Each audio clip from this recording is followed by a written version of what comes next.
Hiya folks, here we go, weekend webinar. It's Sunday, it's about, what time is it now? 5:30. I'm in Bangkok at the moment. I'm in Bangkok for a couple of months. So, rainy Bangkok actually as I look out the window. Okay, here we go, pretty straightforward this week. It's going to be quite a short video because everything's kind of working out as planned. I had a difficult stage over the last 3 or 4 weeks, I'd say, because we had a counter trend move. I never quite know when that's going to finish, but when it does, that's when the opportunity to make some real money comes along. But of course, you know, over that, I can't just sit around for 3 or 4 weeks waiting for that to happen. I have a service to provide. So here we go. Dollar index is what I'm looking at. Now, we did have a correction, and of course, I didn't know how far that correction would go, but it just so happened that we hit all the right fib levels and trend lines and everything else. And if you remember last week, I did say, look, we probably bottomed out here. I talked about the long lower wicks on these candles. I talked about the big support level in the dollar index. And I talked about how we were probably going to bounce through there. And all we needed to get through was that sort of where those trend lines intersect, which was just above 106.00. And if I remember correctly, I haven't looked through the webinar yet. I haven't looked through it again to remind myself of what I said last week. But I think if I remember correctly, I said once we get through 106.00, all looks pretty rosy for the dollar, and we should continue to push higher. Well, we pushed really significantly higher, didn't we? We stumbled for a couple of days, which basically just allowed anyone to get into a long position who wasn't into a long position really, because once we'd broken above that trend line, it was fairly obvious, wasn't it? As long as we held above it, we were going to go. So if you were watching the daily the dollar index chart and you had the same lines on as I had, then it was all fairly obvious, and it's worked out according to plan. The last 2 days, Thursday, Friday, the dollar's really accelerated to the upside, building momentum. I think this momentum will continue. I'm not saying that Monday and Tuesday will have the same sort of green candles. I don't know for sure, but I see every reason why we can retest that high at 109.30. Now, I don't particularly know why 109.30 ended up being such a strong resistance level. I've been through my chart. You know me. I'll go through a monthly chart to try and find the levels, but I just couldn't find any reason why. Anyway, the important thing is we've had a good run up, and I think we will retest that level, and I think we'll probably break through it. Let's face it, we're in a longer term bull trend. We have been for well over a decade or more, I think, if I remember correctly. So, yeah, let's just see what happens around 109.30. That's the only barrier. I don't see that holding for too long. Okay, there is a risk we get a double top, and then I'm going to be wrong. But I'll look for the candle on the daily chart when we get there, and that will give us a clue, won't it? If we get, a candle with a long upper wick and the sellers have come in at that 109.20, 109.30 area, well, the candle will tell all, I would have thought. Anyway, we won't know until we test it, but I would imagine that will be tested this week. Now, gold, this was a counter trend move, which really did, I found that confusing. I'm not going to lie. I did find that confusing, especially around that sort of 1770, 1775 area. I thought that would hold, and we burst up to 1807. Again, not really sure why that was the price point at which the market turned. It was a minor negative candle. We couldn't retest the 1807 area, and then we stumbled. I was hoping we'd get up to sort of 1825, 1830. I'm sure you'll remember that from last week. That would have been an absolute peach of a sale, but we never got the opportunity. Anyway, we did get an opportunity to get short, didn't we? Because I didn't know what would happen here. What was that high now? 1802. Oh yeah. So in the reports, if you're a subscriber in the reports, you'll know that I had a sell level at around 1804, 1808. Now I don't know if any of you managed to get into that short a little bit early, around the low 18, sort of 1800, 1802, because it didn't quite get to 1804, 1808. If you did, it all went quite nicely because we backed away from there. Now, we hovered at that support level, 1880, 1875, or 1875, 1870. I forget which one I used now. But once we broke through 65, that was the sell signal. And of course, here we bounced back up to 1772, which was a nice opportunity to jump into a short position in gold. And then obviously we've come down. So having broken out of that, would you call that a rising wedge, or would you call that a bear flag? I'm not sure which, but pretty textbook, nice, broke the fib levels. That was a sell signal. So I think that gold is now going to continue that negative trend that we've got from the double top pattern, which I'm not going to show you again because I've shown you every week for I don't know how many weeks. So I'm sure you've seen it. But gold does have that double top pattern. So for me, gold is in a bear trend. And of course, we've now broken out of the counter trend move, and we should continue lower.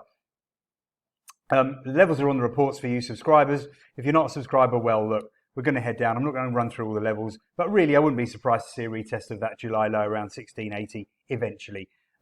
Silver, that was another nice one. Whoops, that's the Aussie dollar. I don't want to do that. Again, slightly confusing on the upside on this move, on this counter trend move, but in the end we got it right. Silver did turn lower in the end. It was just a slightly tricky entry. The first entry was a loss for us. The second entry seemed to do okay. So I guess I could call that a bear flag, but whatever happens, this was the key level to me, around 2020, 2030. We burst up through it, we couldn't follow through, and then I said when we broken down through it, okay, that's it. I think silver's going down. Ah, yes, I remember last week, and I said I think silver will probably drag gold down with it. And actually that did end up being the case because silver led the way. So nice opportunity to get back into a short on Wednesday. 2020, 2030 was the resistance level. So if you had that trade on the spreadsheet, for you subscribers, that was on the trade sheet along with the sell in gold as well. So there was an opportunity for us to sell both gold and silver. I don't know whether if you did both of them, but anyway, paid off nicely, didn't it, into the end of the week? Look at that, Wednesday, Thursday, Friday, a big drop from the sell level, over 100 pips, 120 pips or so. And if you're still in the short position, I think it's worth holding. Look, we've closed at the low of the week after a very big drop. Monday, Tuesday, Wednesday, Thursday, Friday. Red candles every day. We've closed at the low of the week. I think this is building momentum to the downside. If you are still short, then I think you're doing the right thing. If you're not still short, then I've given you a couple of sell levels on the spreadsheet, which you should have already received, in fact. Okay, so far it's all about dollar strength, the dollar rediscovering the longer-term bull trend and pushing higher after small correction. Of course, that's represented here by the Aussie dollar pushing higher against the US dollar. I thought, again, that we probably would top around 70.55. We didn't. We actually went up through the 100-day moving average and got close to the 200-day moving average, and then this upper trend line caught it. This, again, it looked like a bear flag, and it was.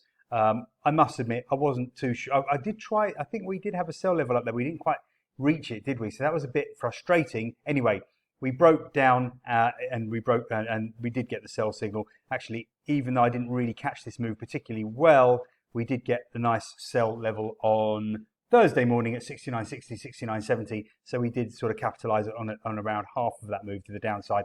And I think the Aussie dollar will continue lower against the US dollar for this week. So again, if you're still short that one, we did hit all our targets for the week. And, I do recommend closing out before the weekend. Why run a position over the weekend and run the risk when it's not necessary? Because, of course, if something dramatic happens, you can't get out of the position. But if you happen to run the short position over the weekend, then I think we could see further losses at the beginning of this week. If not, again, you've got sell levels on your spreadsheet and in the report, so you can refer to those. Okay, similar story for the New Zealand dollar. This was a little bit frustrating because I did have a sell level around 64.30, 64.40. We overran it as far as 64.68. If you did jump back into a short on the move back below, that was handy. But obviously, once we broke below 62.80, that was another sell signal. And even if that was the only short that you managed to catch on the pair this week, that still did okay as well, didn't it? We still were looking pretty good from that sell level on the break of the trend line. Now, actually, if I remember rightly, yeah, it was Thursday morning. We'd broken down there on the Wednesday night. And as I wrote my report in the morning, I said, right, we want to get into a short position here. So if you did manage to catch that around 63.00, that was pretty nice. And obviously, I'm sure you ran that through on Friday. Again, we hit all the targets to the downside. This still looks quite negative. Yes, we have got this trend line here, but I'm not going to pay too much attention to it because I think the momentum is to the downside, and I think the New Zealand dollar will continue to head lower against the US dollar. Again, I've got some sell levels on the spreadsheet today, so if you close the position or if you're not short, any bounce, you've got the levels to sell. Euro US dollar was horrible for the last few weeks. I don't deny it. Well, great if you're a scalper and you manage to trade this range, but you don't need me to tell you what range to trade. You don't need to be logging into my reports every day to figure that out. This was the break high, which I thought, here we go.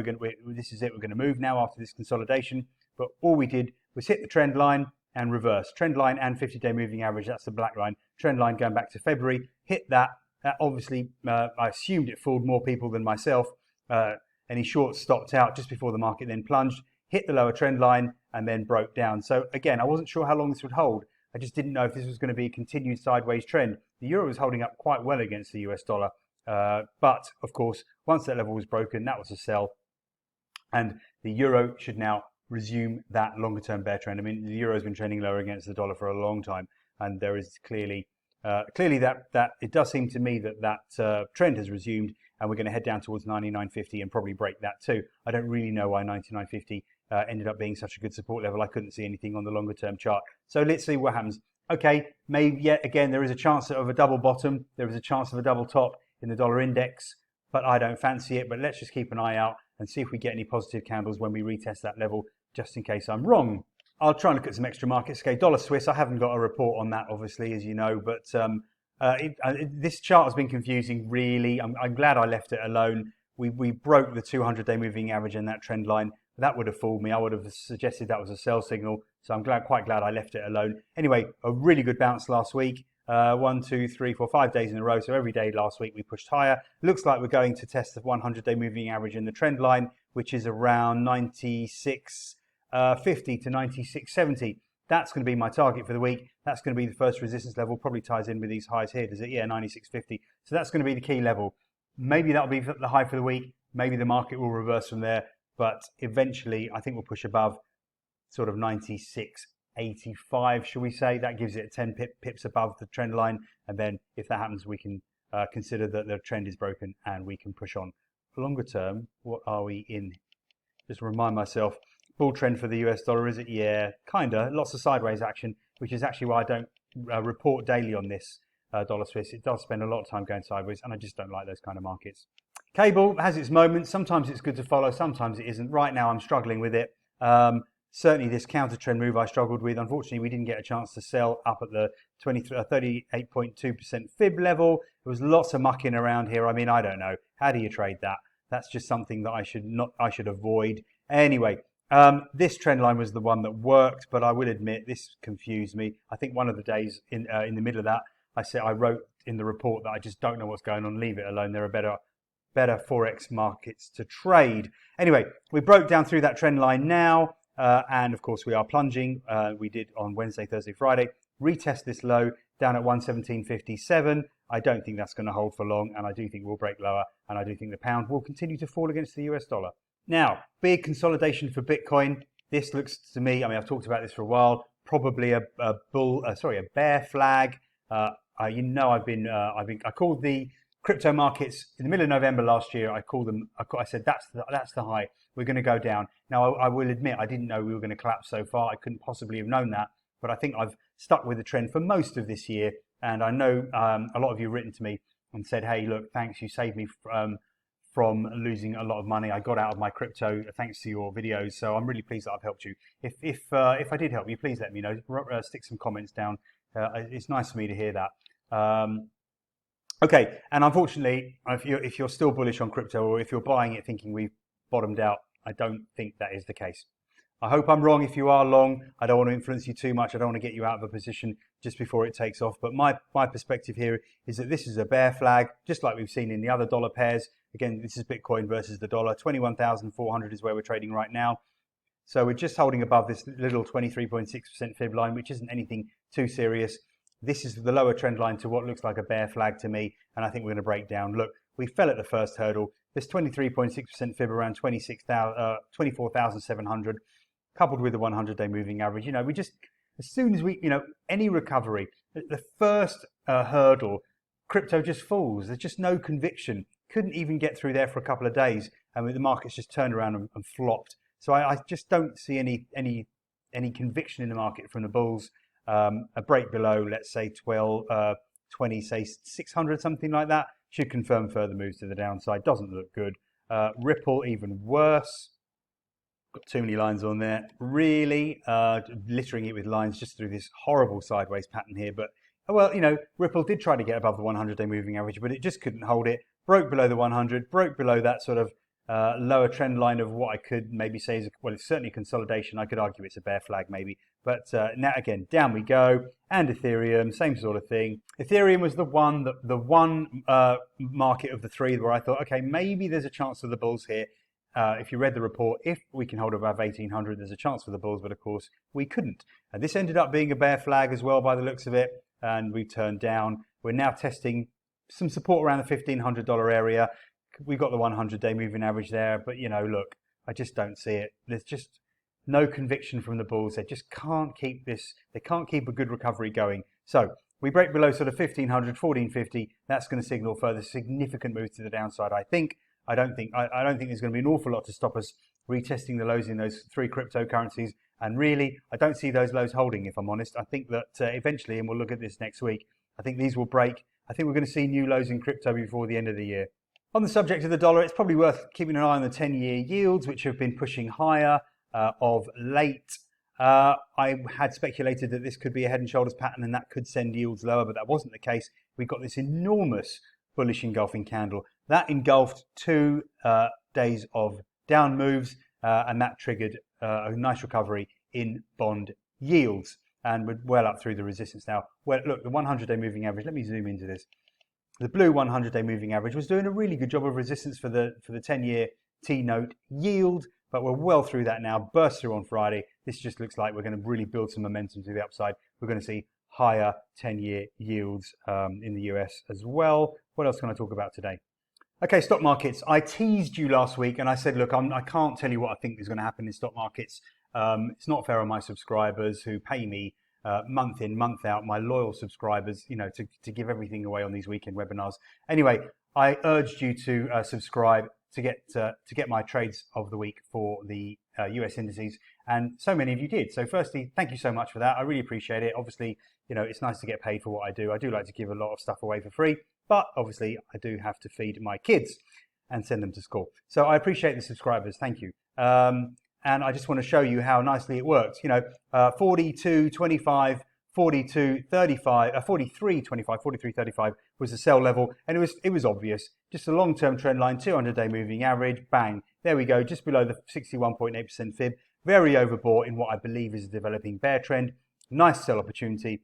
This really paid off by Friday into the close as we came back to the 50% fib. So, has the market turned? Do we start trending lower? Yes, I think so. I'm not going to say any more. I do have more ideas for these, but again, I'm going to be, especially if you just subscribed last week, you're going to be a bit annoyed with me if I now give the whole game away. But in the report, you've got my targets, and I will, of course, be updating you every day and through the Telegram channel, which I do update throughout the day. I hope you like that. I do post charts and trade ideas and everything else in there.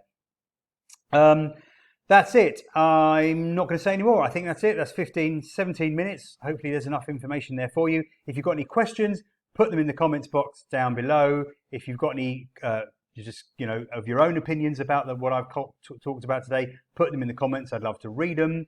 If you don't like what I've said, I'd love to hear that too. If you do like what I've said, I would really appreciate your feedback as well. In the description box, I'm going to put a link to my blog, which has got, I did a blog today, and that's got about a dozen charts with lots of text and descriptions on there. So it's kind of more information on what I've given you today in this short video. You can refer to that blog today, tomorrow, during the week with all the levels, nice and easy for you to follow. There's loads of text on the charts. And also there's a couple of special offers in there. Plus there is a link if you want to talk to me directly. You can book a 15-minute private mentor session for free. So there you go. Look, what more can I do for you guys? I'm doing everything I possibly can to help you. Okay, please like, please share, please subscribe, and that's it for this week. Follow me on Twitter for more stuff during the week, and we'll chat again on the weekend.